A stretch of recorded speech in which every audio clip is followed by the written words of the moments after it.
How does it feel to be useless, son? My mom laughed in front of the whole family. I looked at her calmly and said, feels great since I just stopped paying your rent. Her smile vanished. My dad froze, then shouted, rent? What rent? How does it feel to be useless, son? My mother's voice carried across the Thanksgiving table. 23 people, 3 generations, all watching me with varying degrees of pity and amusement. I set down my fork very carefully, looked at her, at that satisfied smirk she always wore when she thought she'd landed a particularly good dig. Feels great, I said. Really great, actually, since I just stopped paying your rent. The smirk died instantly. My father's fork clattered onto his plate, the sound sharp in the sudden silence. Rent? What rent? Nobody moved. 23 people frozen mid-chew, mid-sip, mid-breath. Mom's face flushed bright red. He's lying. He's embarrassed that I called him out. Called me out for what? I kept my voice level, calm. For being useless? The useless son who's been paying $1,500 a month for the last 3 years? That kind of useless? My Aunt Rosa's hand went to her mouth. Uncle Mike's eyes went wide. You told me you owned that house, Dad said slowly, each word deliberate. His gaze hadn't left Mom's face. You said your parents left it to you when they died. They did! Mom's voice went shrill. He's confused. He helped with some bills, that's all. Utilities. Small stuff. I have the lease agreement, I said. In my car. It's got your name on it. Your signature. Monthly rent, $1,500. Due the first of every month for the last 36 months. Want me to go get it? Uncle Mike leaned forward. Hold on. You've been renting this whole time? While telling everyone, he gestured around the table. That you owned it free and clear? Mom shot him a look that could have stripped paint. It's not what it sounds like. It sounds like you've been lying to everyone for 3 years, my sister Daniela said quietly. She was staring at Mom like she'd never seen her before. While making fun of Marcus for living in that tiny apartment, the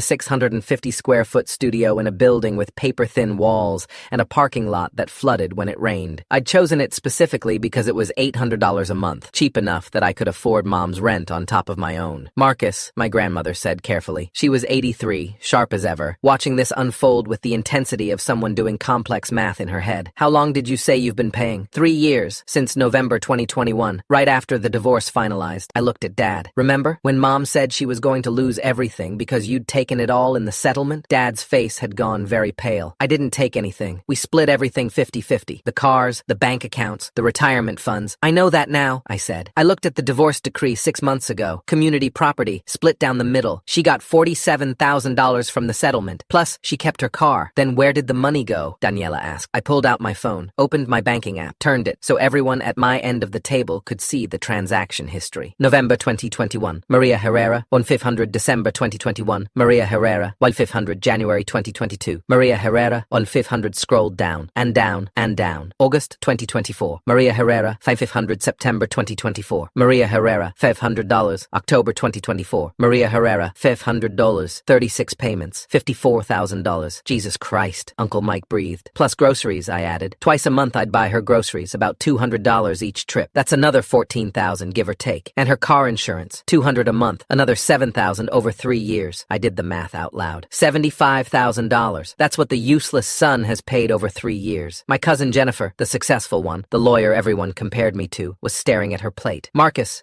we all thought you were barely making ends meet. That's what Mom told you. She said you were struggling, Jennifer continued, that your job didn't pay well, that you could barely afford your apartment. She glanced at her husband. We took you out to dinner last month, insisted on paying, because we felt sorry for you. I remembered that dinner, the pitying looks, the careful questions about whether I'd thought about going back to school or learning a trade, the 20-minute speech from Jennifer's husband about how it's never too late to turn things around. I'd paid Mom's rent 3 days later, like always. How much does your apartment cost? Dad asked. His voice was very quiet. $800 a month. The table went silent again, everyone doing the math. I'd been spending nearly double on my mother than on myself. And your car payment? Dad pressed. Don't have one. I bought my Honda used for cash 4 years ago. Groceries for yourself? Maybe $200 a month. I eat a lot of pasta and rice. Marcus, Daniela's voice cracked. Why didn't you tell us? Mom asked me not to. Said it would embarrass her if people knew she needed help. Said it was between us. That family helps family quietly without making a big deal about it. Family helps family, my grandmother repeated slowly. She was looking at Mom with an expression I'd never seen before. Cold, calculating. Is that what you told him, Maria? Mom's mouth opened, closed. I didn't. He's twisting this. How much do you make at your job? Uncle Mike asked Mom directly. That's none of your business. You work part-time at Target, Daniela said. You've told us. 20 hours a week. Minimum wage in Texas is $7.25. That's what, maybe $600 a month after taxes? My job is very stressful. So you're bringing in about $600 a month, Uncle Mike continued, ignoring her. Your rent is $1,500. Marcus was paying that, plus groceries, plus car insurance.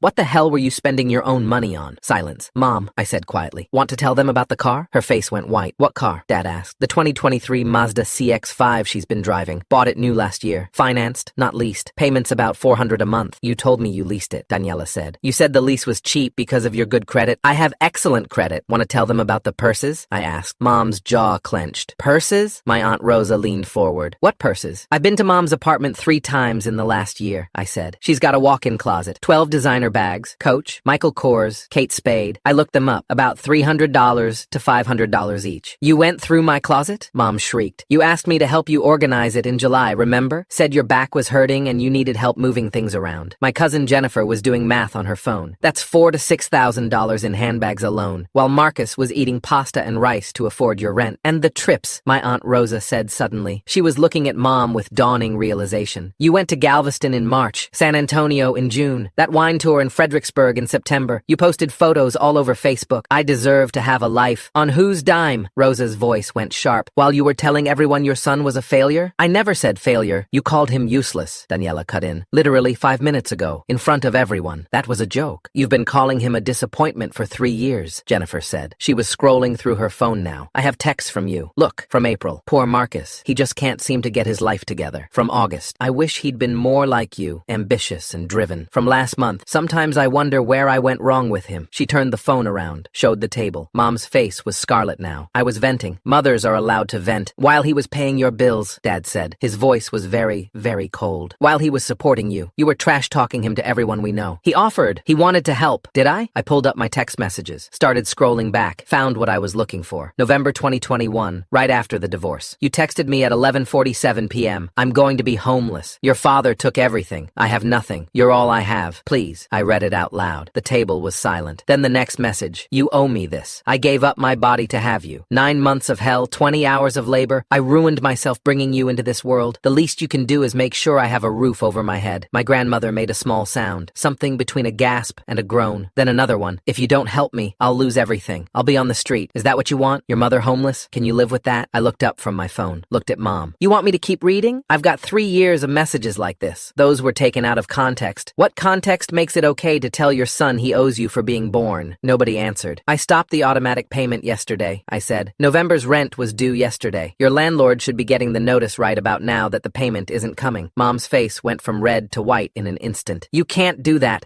I'll be homeless. You said I was useless. Useless people don't pay $1,500 a month in rent. You can't just abandon me like you abandoned any sense of decency. Daniela's voice was shaking. My God, Mom, how could you? He's my son. He's supposed to take care of me. You're 52 years old, Dad exploded. He slammed his hand on the table. Glasses rattled. You're not elderly. You're not disabled. You work part-time by choice because you don't like being tied down. And you've been bleeding your son dry while mocking him to everyone who'll listen? I have expenses. You have 12 designer handbags, Daniela shouted. I've seen them. You showed them to me. You were bragging about them. I deserve nice things. On your son's dime while calling him useless? My grandmother's voice cut through the chaos. Everyone went quiet. While he lives in a closet and eats pasta so you can go on wine tours? Mom looked around the table. Every single person was staring at her with expressions ranging from disgust to outright fury. Fine. She grabbed her purse, a Kate Spade, I noticed, probably $400, and stood up. You want to see me fail? You want to watch me lose everything? Fine. Let's see how you all feel when I'm living in my car. You won't be living in your car, I said calmly. You'll figure something out. Get a full-time job. Find a roommate. Move to a cheaper apartment. You know, the things you've been telling me I should do for 3 years. You're abandoning your mother. No, I'm stopping being your ATM. There's a difference. You'll regret this. The only thing I regret is not doing it sooner. Mom looked at Dad. Are you going to let him do this to me? Dad leaned back in his chair, crossed his arms. You lied to me for 3 years. Lied to everyone. Made our son into a piggy bank while destroying his reputation. Yeah, Maria, I'm going to let him do this. You're all ganging up on me. I'm the victim here. The victim? My Aunt Rosa stood up. She was a small woman, barely 5 feet tall, but her voice filled the room. The victim is the kid who's been eating rice and beans so you can carry designer bags. Get out of my house. This is Thanksgiving. Get out. Mom looked around one more time, waiting for someone to defend her, to tell me I was being too harsh, to remind everyone that family is family. Nobody said a word. She left. The door slammed hard enough to rattle the windows. For a long moment, nobody moved. Then my grandmother got up, came around the table, and pulled me into a hug. I'm sorry, she whispered. We all believed her. We should have known better. It's okay, abuela. No, mijo, it's not. But it will be. My phone started buzzing at 8:47 p.m. I was back at my apartment, my tiny $800 a month studio, lying on my couch, couch and staring at the ceiling, feeling simultaneously relieved and guilty and exhausted. The first call was from a number I didn't recognize. I let it go to voicemail. The voicemail notification popped up 30 seconds later. I played it on speaker. Mr. Herrera, this is David Chen from Parkside Property Management. Your mother just called me in a panic saying November's rent payment was a mistake. She's demanding I accept a personal check. I wanted to confirm with you, are you no longer handling her rent payments? I called him back. Mr. Chen, this is Marcus Herrera. That's correct. I'm no longer paying my mother's rent. As of yesterday, I closed the automatic payment account. Whatever arrangement she wants to make with you is between you and her. Understood. I appreciate the heads up. A pause. Mr. Herrera, I probably shouldn't tell you this, but for what it's worth, she's 2 months behind on utilities. The electric company and water department have both contacted me. I've been waiting for your rent payment to clear before starting eviction proceedings. My stomach dropped. 2 months? Yes, sir. So she's actually behind about $1,800 total. Rent plus utilities. I'll need to see that cleared before the end of the month or I'll have to file. That's between you and her. I'm not involved anymore. Fair enough. Have a good evening. I hung up and stared at my phone. 2 months behind on utilities, while I'd been paying her rent faithfully every month. What the hell had she been spending her money on? The calls kept coming. 9:15 p.m. Mom, from a number I didn't recognize. Probably borrowed someone's phone since I'd blocked her usual number months ago. I declined it. 9:18 p.m. Mom again. Declined. 9:22 p.m. A text from Daniela. Are you okay? I replied, yeah, weird, but okay. You? Dad's been on the phone with lawyers for an hour. He's going back through the divorce settlement. Thinks Mom might have lied about other things too. Probably. I'm sorry we didn't see it. We should have. Not your fault. She's good at hiding things. 9:45 p.m. Uncle Mike called. Hey, I answered. Marcus, how you holding up? I'm okay. Listen, your aunt and I were talking. That apartment you're in, how's the lease situation? Month to month. Why? Because we've got a rental property in Cedar Park. 2-bedroom, 1 bath, nothing fancy, but it's clean and safe. We're asking $1,100 a month, but I'll do $900 for you. You deserve better than that shoebox you're in. My throat went tight. Uncle Mike, I can't. You can. You've been living below your means for 3 years to support someone who didn't appreciate it. Time to take care of yourself. I'll think about it. Don't think too long. Offer expires when you come to your senses. He hung up before I could argue. 10:30. Dad called. Son, you got a minute? Yeah. I went through everything. The divorce papers, the financial disclosures, the settlement agreement. Your mother lied about a lot of things. Like what? She told you I took everything in the divorce. That's not true. We split assets 50-50. She got $47,000 in cash from the sale of the house, plus her car, plus half my 401k, another $32,000. She walked away with almost $80,000. I felt sick. She told me she got nothing. I know. She told me the same thing in reverse. Said you'd been helping her because I'd left her destitute. His voice went rough. I'm sorry. I should have verified. Should have asked more questions. It's not your fault, Dad. It is, though. I knew she had a tendency to manipulate. That's part of why I left. But I never thought she'd do it to her own kids. We sat in silence for a moment. Marcus, I want to help. Let me cover your rent for a few months, or help you move to something better. Whatever you need. I'm okay, Dad. Really. You've been eating rice and beans for 3 years, and now I don't have to. I can actually afford real food. I'm good. The offer stands. Anything you need. Thanks, Dad. 11:47 p.m. Another voicemail from the same unknown number. Mom again, probably. I almost didn't listen to it, but curiosity won. Marcus, please, I'm begging you.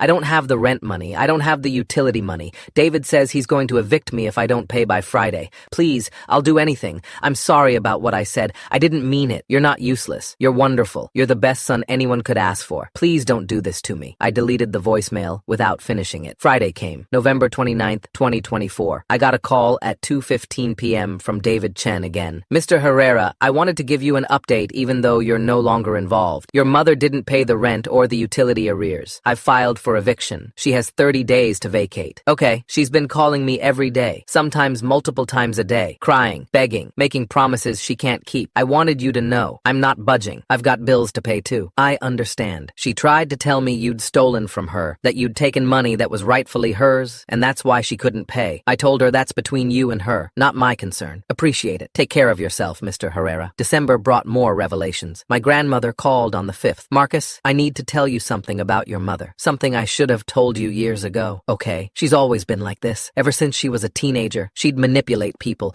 lie to get what she wanted, play the victim when things didn't go her way. Why didn't you say anything? Because she's my daughter, and I kept thinking she'd grow out of it, that having children would change her, that responsibility would mature her. A heavy sigh. I was wrong. Abuela, no, let me finish. When you started paying her rent, I thought it was temporary, a few months to get her back on her feet. But 3 years? I should have asked more questions, should have checked on you. I'm sorry, mijo. It's not your fault. It is. We're family. We're supposed to look out for each other, and we all failed you. After we hung up, I sat in my apartment, my small, affordable, suddenly comfortable apartment, and cried for the first time in 3 years. Not for what I'd lost, for what I'd never had. Christmas was strange. strange. The family gathering was at Daniela's house this year. Smaller, just immediate family. Mom wasn't invited. Dad brought his new girlfriend, a woman named Patricia who taught middle school English and laughed at his bad jokes. She was nice, normal. Daniela's husband grilled steaks. Uncle Mike brought his famous potato salad. Abuela made tamales. And I brought wine. Good wine. The expensive kind I'd never let myself buy before. To Marcus, Dad said, raising his glass, for teaching us all what self-respect looks like. To Marcus, everyone echoed. We ate, we laughed, we played board games and argued about the rules and took too many pictures. It felt like family, real family, not the obligatory kind, the chosen kind. Mom called on Christmas Day. I'd unblocked her number. Seemed petty to keep it blocked forever. The call came at 9:47 p.m. I answered. Merry Christmas, she said. Her voice was small, different. Merry Christmas, Mom. I wanted to apologize for everything, for how I treated you, for the things I said, for taking advantage of you. Okay? I got evicted. I'm staying with a friend right now. Her couch. It's temporary. I'm sorry to hear that. I got a full-time job at Target. 40 hours a week. It's hard. My feet hurt all the time, but I'm doing it. That's good. A long pause. Do you think you'll ever forgive me? I thought about that. Really thought about it. Maybe, I said finally, but not today. And not because you're struggling. Forgiveness doesn't work like that. I know. If you want a relationship with me, it has to be real. No more manipulation. No more guilt trips. No more lies. I understand. And I'm never paying your bills again. Ever. Even if you're really, truly struggling. You're an adult. You figure it out. I know. Okay. Another pause. Merry Christmas, Marcus. I do love you. Even if I'm terrible at showing it. Merry Christmas, Mom. I hung up. I didn't believe her. Not yet. Maybe not ever. But it was a start. January 15th, 2025. I signed a lease on Uncle Mike's rental property. 2 bedrooms, 1 bath, small backyard, $900 a month. Felt like a mansion after the studio. I bought a real dining table, a decent couch, a bed that wasn't a futon. Started taking cooking classes at the community college. Learned to make things that weren't pasta or rice. Gained back the 15 pounds I'd lost over 3 years of budgeting. Started dating a woman named Sarah I'd met at the cooking class. She was a paralegal. Funny, kind. Didn't ask me for money. I told her about Mom on the 3rd date. The whole story. Expected her to run. She didn't. My brother's like that, she said. Not with money. With emotional manipulation. I had to cut him off 2 years ago. Was it hard? Hardest thing I've ever done. But also the most necessary. We understood each other. March 2025. Mom called again. I have my own apartment now. 1 bedroom, $850 a month. I'm making it work. That's great, Mom. I wanted you to know I'm doing it on my own. No help. I'm proud of you. Really? Really. She started calling once a month after that. Just to talk. About work. About life. About nothing in particular. I kept the calls short. Friendly but boundaried. It wasn't the relationship we used to have. It was better. Thanksgiving 2025. We were back at Aunt Rosa's house. The whole family. Even some cousins who hadn't come last year. Curious about the drama they'd missed. Mom wasn't invited. But she'd texted me that morning. Have a good Thanksgiving. I'm spending it with my coworkers. We're doing a potluck. I'd replied, sounds nice. Enjoy. As we sat down to eat, Uncle Mike raised his glass. I want to make a toast to family. Not the kind you're born with, but the kind you choose. The kind that shows up. The kind that tells the truth even when it's hard. To family, we all echoed. I looked around the table. At Dad and Patricia. At Daniela and her husband. At Abuela. At the cousins and aunts and uncles who'd stopped pitying me and started respecting me. At the empty chair where Mom used to sit. You okay? Sarah whispered. She was next to me, hand warm in mine. Yeah, I said. I really am. And I meant it. 2 years after that Thanksgiving dinner, Mom sent me a text. I got a promotion. Assistant manager. It's not much, but it's mine. Earned it myself. Congratulations, Mom. That's amazing. Thank you for everything. For setting boundaries. For forcing me to grow up. For not giving up on me even when I gave you every reason to. I stared at that message for a long time. You're welcome. Can we have coffee sometime? Just to talk. No agenda. I'll buy. I'll think about it. That's all I can ask for. I never did meet her for coffee. Not because I was angry. Not because I hadn't forgiven her. But because some relationships aren't meant to be fixed. They're meant to be transformed. And sometimes the healthiest transformation is distance. Mom and I text now. Once a month, maybe. Surface level stuff. She tells me about work. I tell her about Sarah, my wife now, as of 6 months ago. She sent a wedding gift. A card with a $100 bill inside. The card said, I know it's not much, but it's mine. Earned, honestly. I'm proud of you. I cried when I read it. Not because we'd reconciled, but because she'd finally learned the difference between manipulation and genuine connection. And that was enough. People ask me sometimes if I regret confronting Mom that Thanksgiving. If I wish I'd handled it differently. More privately. Less dramatically. The answer is no. Because that public confrontation did something private conversation never could. It forced everyone, Mom included, to see the truth. To stop making excuses. To stop enabling. It was the kindest thing I could have done. Not just for me, but for her too. Because sometimes the most loving thing you can do for someone is refuse to save them from themselves. 3 years after that Thanksgiving, I ran into one of Mom's coworkers at the grocery store. You're Maria's son, right? She asked. Marcus? Yeah, I just wanted to say, your mom talks about you sometimes. About how you helped her become independent. How you taught her self-respect. self-respect. She said that? She did. She said you're the reason she finally grew up. The woman smiled. I don't know the whole story, but I know she's proud of you. Really proud. Thank you for telling me that. I drove home thinking about that conversation, about how the story had changed in Mom's head, how she'd reframed our history into something she could live with. I was okay with that, because the truth is, it doesn't matter whose version of the story is right. What matters is that we both survived it, both grew from it, both became better versions of ourselves. Sarah and I are buying a house now, 3 bedrooms, modest but ours. Dad and Patricia are getting married next spring. He seems happy, really happy. Daniela had a baby, a girl. She named her Rosa, after our aunt. Mom sent a gift, a handmade blanket. The card said, "For the newest member of the family, with love from Grandma." Daniela cried when she opened it, called Mom to say thank you. They talk sometimes now, carefully, with boundaries, but they talk. I'm happy for them. Me? I still keep my distance, still maintain those boundaries I set 4 years ago, but I'm not angry anymore.